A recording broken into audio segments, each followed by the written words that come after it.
My husband spent our savings on his work trip. I found the receipts. He told me it was a week in New York to meet investors for the business he'd been promising would be our future. He said everyone would be in town, it was non-negotiable, and he'd need the emergency fund to cover travel guarantees and lodging until the checks came through. He wired $45,000 from our joint account into what he called a business escrow, then left with a small suitcase and a smile, like someone going to a conference. It hurt because we were supposed to be building toward the same thing. The money wasn't abstract. It was the nest egg my mother had insisted I keep when she was sick. For rainy days, she said. It was our cushion after the layoff 2 years earlier. The reason we didn't have to take the credit card offers with high interest. He knew that. He knew that I couldn't replace that money in a year, maybe not ever. He also knew how much I trusted him with money. He used that trust as a lever. We'd been married 12 years. He's the kind of man people call competent. Steady job in commercial construction management, a small side consulting gig he floated to clients, quick with names and polite with strangers. I had given up a career in accountancy after our second child was born. It wasn't drama or martyrdom. It was a decision we made together. At least at the time, it felt like one. I kept the household running, the kids' schedules tight, the taxes filed, the bills posted. He handled investments, big purchases, and the conversations with our financial planner. When money decisions required a signature, his name was the one on forms because we agreed it would simplify things. That imbalance mattered. I knew accounting basics, but the details lived in his inbox. I knew where the passwords were, on a sticky note in the back of a drawer. And I trusted him not to spend without telling me. We had joint accounts, but the savings was something we'd promised to leave untouched unless an actual emergency happened. We had built the savings slowly, selling my grandmother's house and moving in to refinance the mortgage over time, passing on vacations for 2 summers. It felt like hours. We could not simply leave. There was the house, mortgage payments of $2,300 a month, an adjustable rate that looked safe on paper but would reset in 2 years. The kids' school was mid-year and they were settled. My mother's health insurance tied to our household until she got a full reassessment. And financially, even if I wanted to start over, the emergency fund was the only thing that would let me breathe for a year while I rebuilt. Practically, we were locked. Children, mortgage, my pause from full-time employment. Emotionally, we were locked by history, by promises, by the quiet ways we had become a single financial unit. The first escalation came the day he left. He kissed the kids, hugged me, said, "I'll be back Sunday." And then, because he always did this, reassured me as if my worry was something to be soothed. He asked me not to touch the accounts because he had wired the funds into the account the investor preferred. He used words like wire guarantees and bridging loan and closing conditions. I felt anxious, but I agreed. I slept badly that night and checked our online banking the next morning. The full balance had been reduced, but the transfer was listed as to Northbridge Holdings, wire confirmation 0021. The name meant nothing to me. I wrote an email asking for documentation. He called and said the investors were paranoid about leaks and documents were under NDA. He promised to forward receipts later. His voice was steady. I believed him. When the first lie arrived, it was small and polite. The investor checks, he said, were delayed. The money would be in the account in a week. He asked me to cover utilities if they hit late, to just take care of it like always. I transferred $1,000 from our checking without thinking. I had the children's soccer uniforms and the dryer repair bill planned. A week passed. The checks did not arrive. His calls were later and shorter. He started saying things like, "Trust me," often enough that the phrase lost meaning and began to feel like a demand. The second escalation changed the tone. A notice arrived from our mortgage servicer. We were late on the January payment because an automatic withdrawal failed. When I called our bank, a representative told me the withdrawal had been blocked because of an unusual transfer flagged on the account the same week he had wired money, $45,000 to a newly created merchant account. There was a freeze warning for possible fraud. The bank put a temporary block on transfers until we resolved it. I called him at the job site. He answered with irritation. "It's a mistake," he said.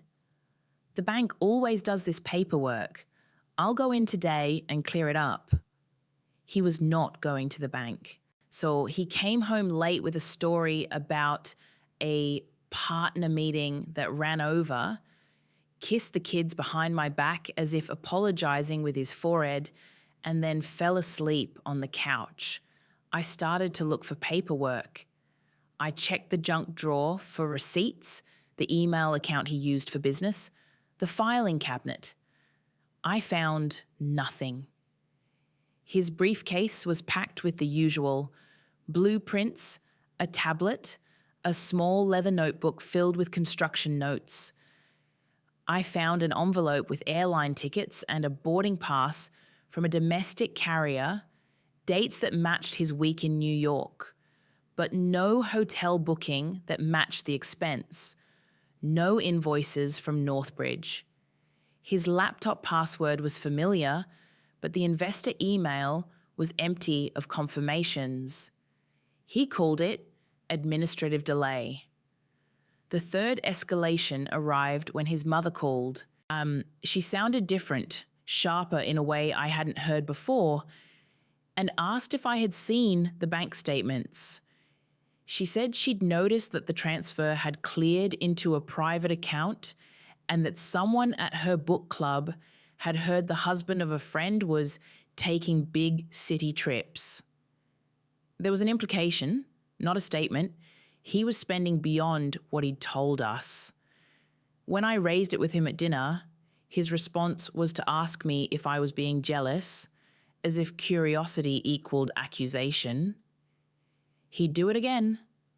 Make a private slight into a bouquet of my faults.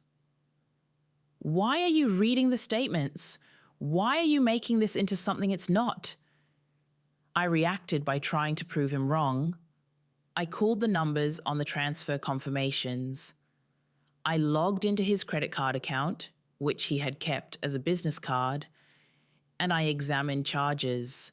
So there were charges for hotels in the mid-five-figure range, 2 nights at a boutique hotel on West 45th, expensive lunches, limousine services. There were bar tabs with unfamiliar names. Some charges were in restaurants with initials instead of full names. The totals did not add up to $45,000, but they were substantial. I printed a handful of the statements and put them on the kitchen counter like a challenge. He saw them. He didn't deny everything. He walked around the island and said quietly, "Those were clients. There were dinners. We were courting serious money." He used words again: courting, networking, the language of someone who wanted validation. Then he did something small and cruel. He told me I was making him look small in front of our children if I kept interrogating him. And he suggested I was jealous and that perhaps I should get back into work if I wanted to worry about money like that. The implication was clear. Financial competence was his domain. If I wanted to claim it, I needed to earn it back. The consequence was immediate. The household dynamic shifted. He started taking over every discussion where money might be mentioned. He would answer a phone call, close the laptop, and tell me later in clipped sentences what I needed to know. He blocked me from accessing certain accounts, citing investor confidentiality. He changed passwords with excuses about security. He called me at odd hours with updates about due diligence and expected wire arrival, news that would evaporate within 24 hours. The small humiliations mounted. He would pay for something with my debit card and then sulk when I asked about it, or he'd sign a form and tell me later he'd already handled it. Everything got worse when, 2 months after he left for New York, our savings were, in effect, gone. The money had not been held in escrow or invested in a startup.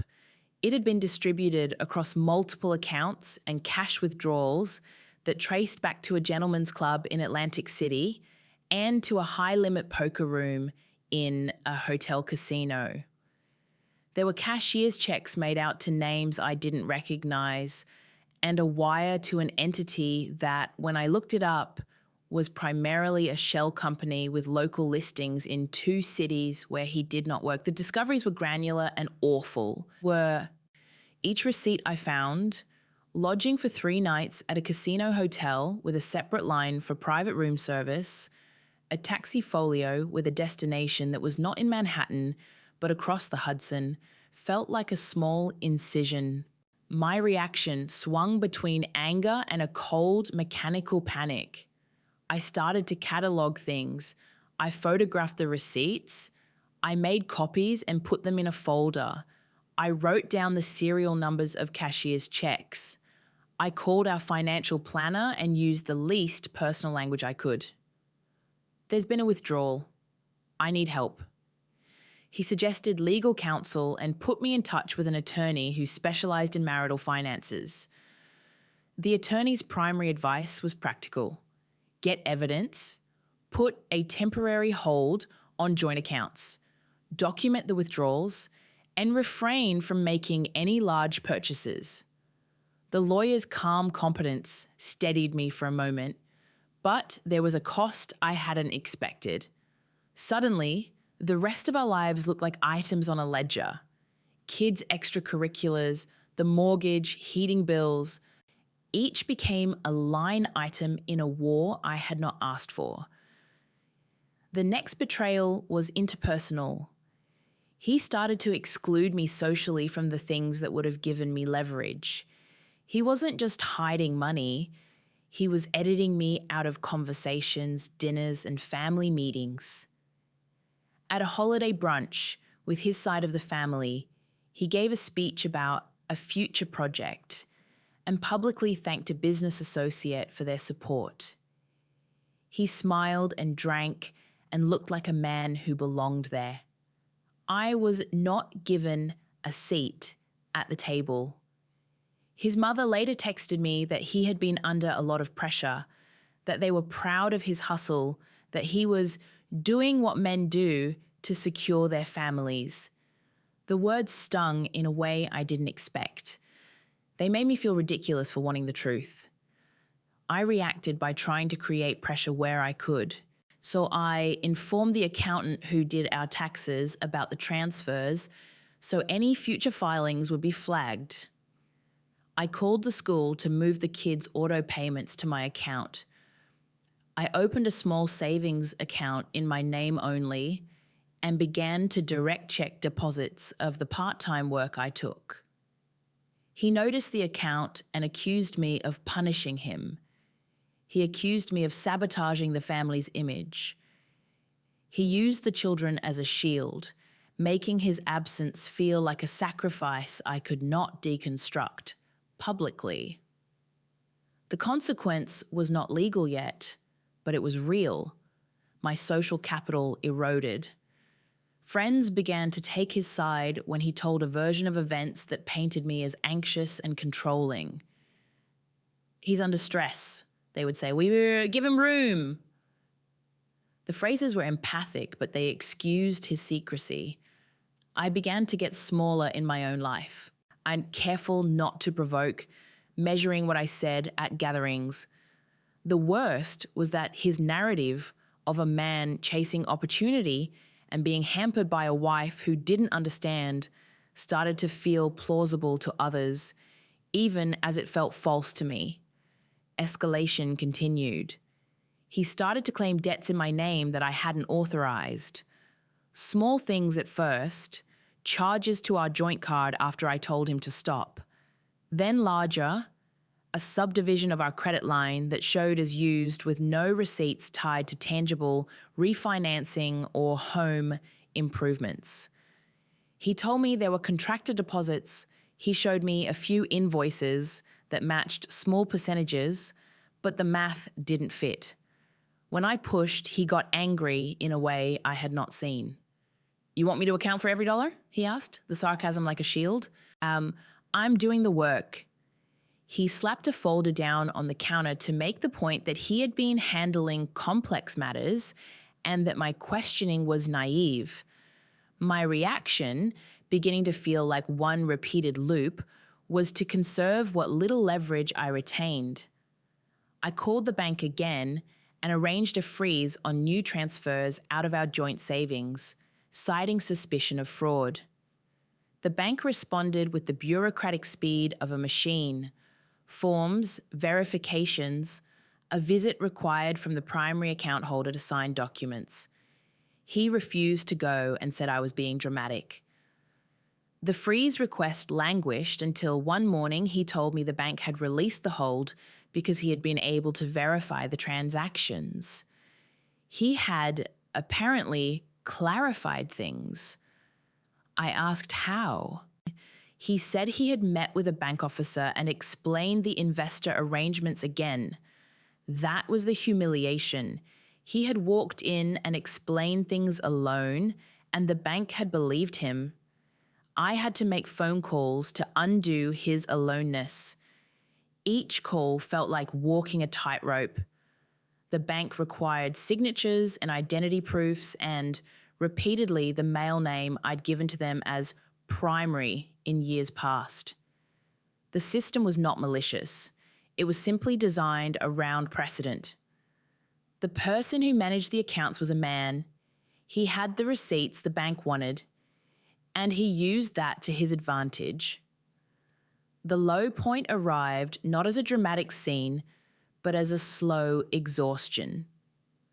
One evening, after a meeting with a collections agent about a missed credit payment, and after a text from our son's school about unpaid field trip fees, I sat on the floor of our bedroom with a stack of unpaid bills and the kids' permission slips in my lap. The house hummed with the ordinary, the dishwasher, the neighbor's television muffled through the wall.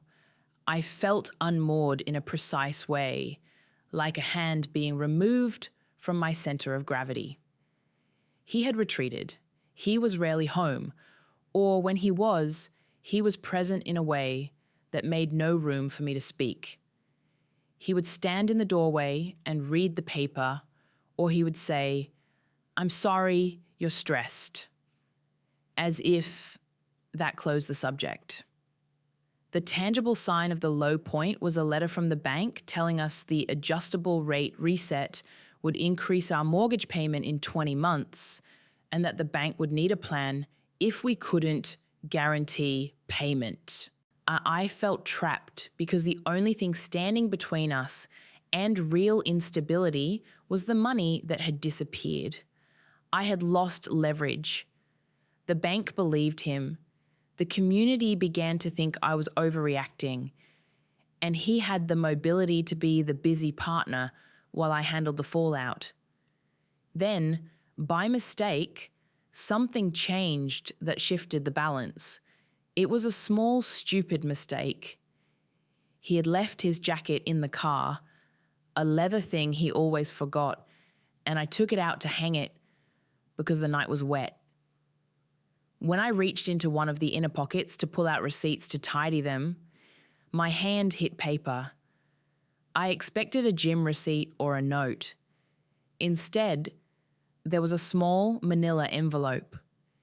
Inside were receipts, dozens of them, clipped together with a business card. The business card was for a woman. No title, just a name and a mobile number. The receipts were detailed: hotel folios, bar tabs with itemized charging codes, ledger slips from a private event room at a casino showing cash out and door prize, and a cashier's check number. One receipt was a wire transfer confirmation to an account at a bank in Newark, dated the day he had left for New York. Another was a receipt for a custom jewelry purchase, 2 watches, one returned with a different name listed as purchaser.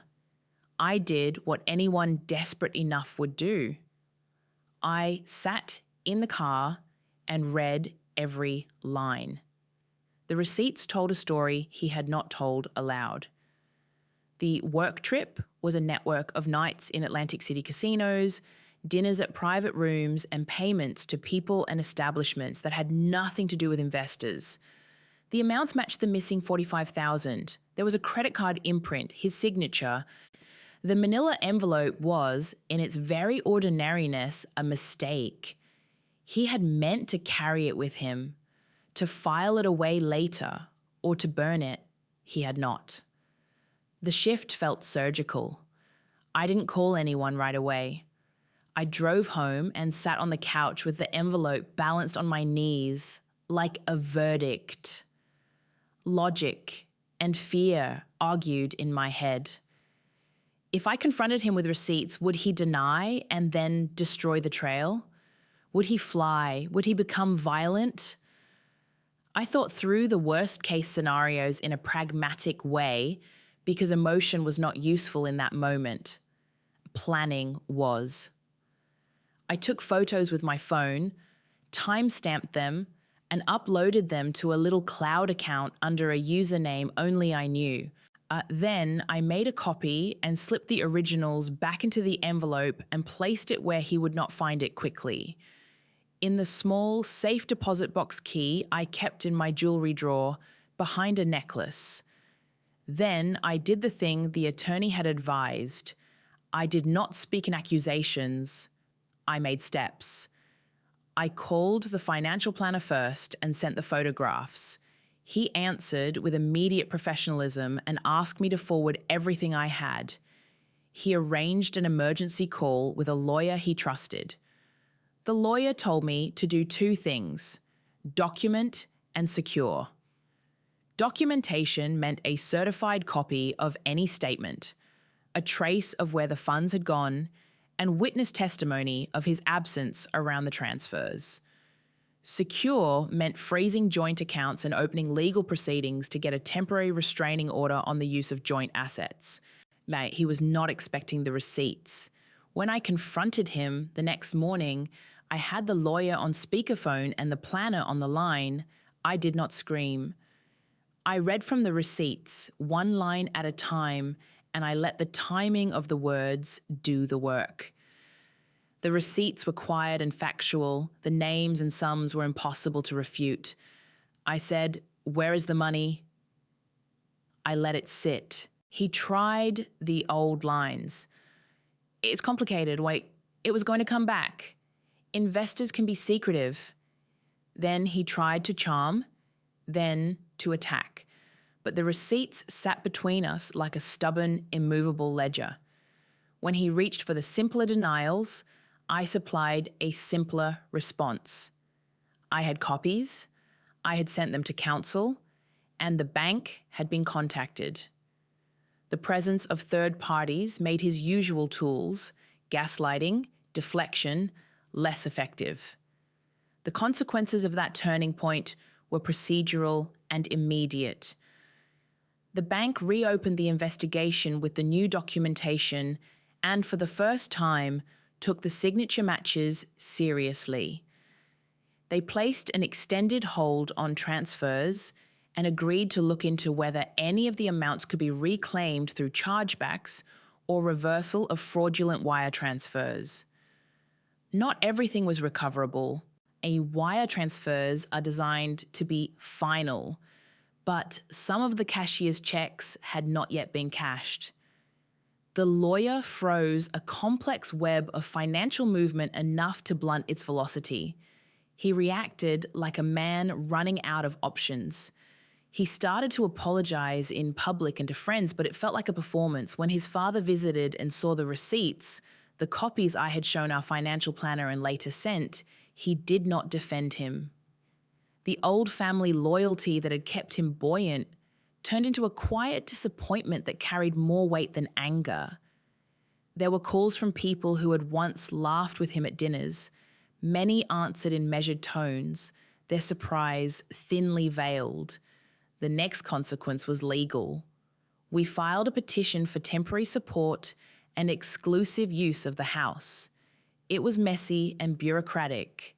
Paperwork, a cramped appointment at the courthouse, the soft fluorescent lights that make everything look official and bleak. The judge looked at the receipts and the bank notes and entered a temporary order restricting his access to certain accounts and granting me emergency custody of our finances for household expenses.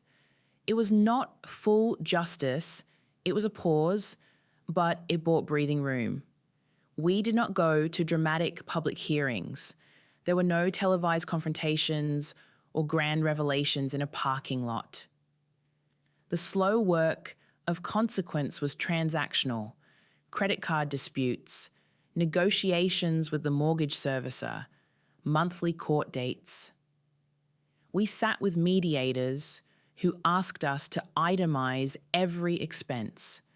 He could not produce receipts for much of what was spent because those receipts entered the same world as the manila envelope, places that did not keep clear records, cash outs, and private rooms. The law is blunt. It does not replicate emotional betrayal. It deals with pages.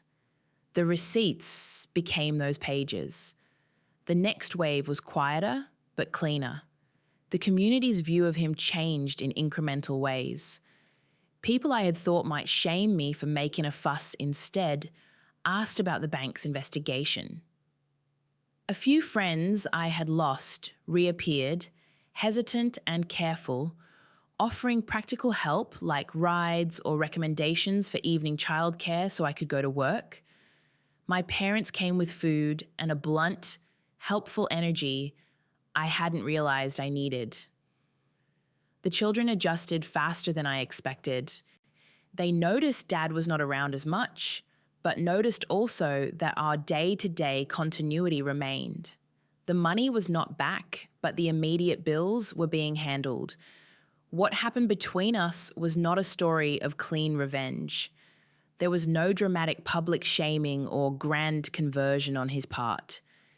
He agreed to a repayment plan that was, in truth, more about preserving what dignity he had left and less about moral awakening. He took a temporary job that required longer hours and fewer evenings out. He sold a car he'd bought in the last year. He sat at mediators' tables and signed documents that allocated certain debts back to him. The legal machinery did some of the sorting.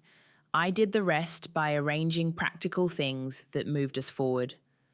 A revised household budget, a separate account for school payments in my name only, a spreadsheet of who would pay what. Nothing was restored to how it had been. The task was not restoration, but survival and reallocation. We ended up splitting the house sale plan a year later.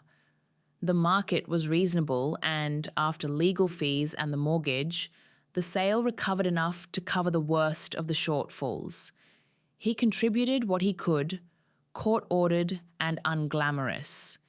He moved into a small rental 2 towns over. We kept the kids' school district.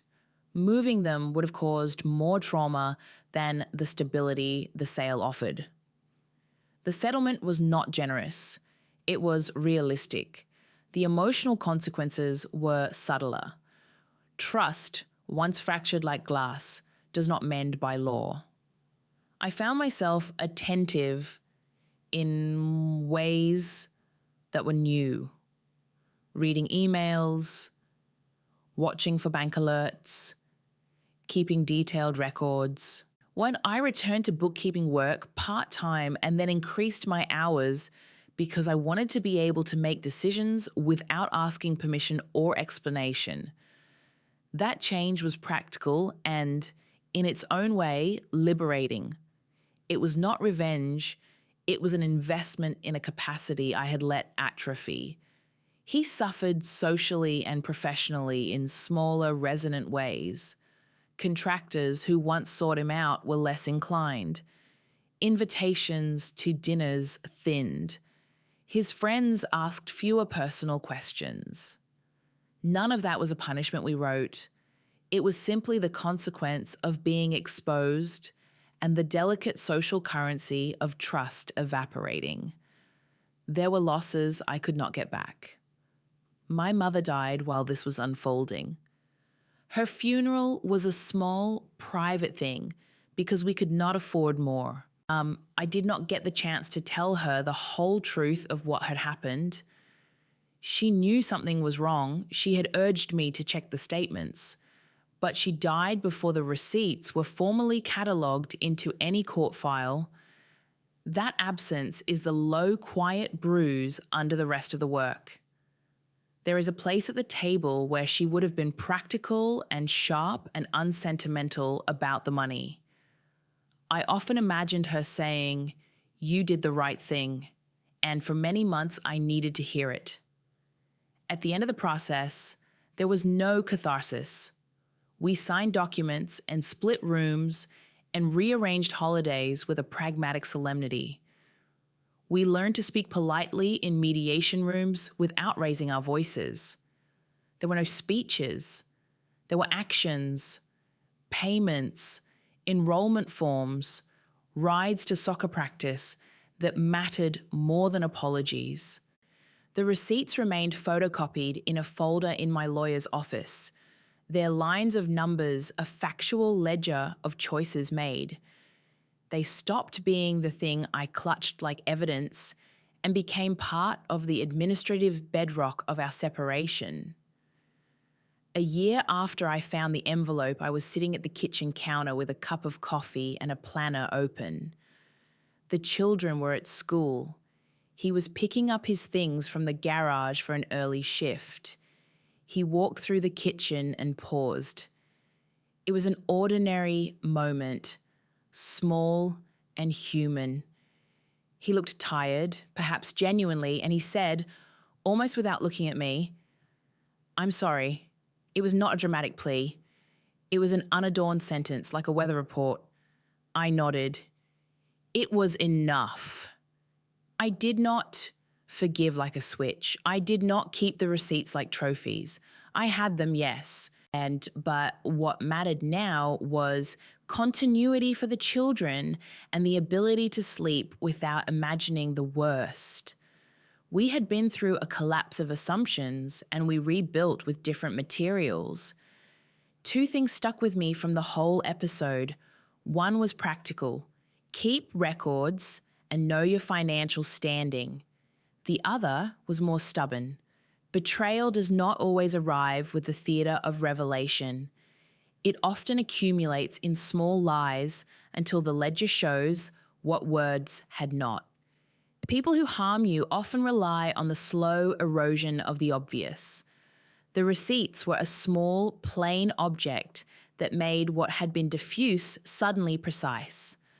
I do not end with a grand moral or a tidy lesson.